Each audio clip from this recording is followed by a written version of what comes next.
Valentine Day ဆိုတာချစ်သူကြီးစားတွေအတွက်ပဲလားတကယ်တော့အချစ်ဆိုတာကန့်သတ်ချက်မရှိပါဘူး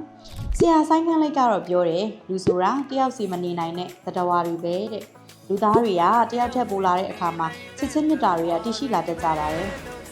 ကိုယ့်ကိုအမြဲကြီးစိုက်တဲ့မိဘတွေအငဲတိုင်မင်းဖို့တငယ်ချင်းတွေရန်ဖြစ်လိုက်ပြန်ချစ်လိုက်မောင်နှမတွေဒါတွေအားလုံးဟာလည်းချစ်ချင်းမြတ်တာတွေပါပဲဒီလိုနှွေးထွေးတဲ့ချစ်ချင်းမြတ်တာတွေကို Heavy လာကတန်ဖိုးထားပါတယ်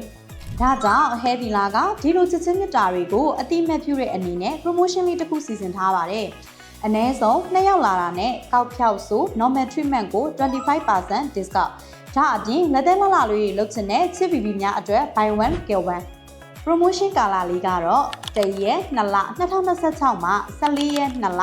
2026အထိနှစ်ပတ်သားပေးထားတာဖြစ်လို့အမြန်ဆုံးလာခဲ့ဖို့တော့လိုမယ်နော်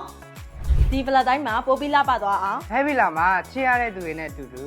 အလှပြင်နိုင်မှုအတွက်အခုပဲဘိုကင်နေလိုက်တော့နော်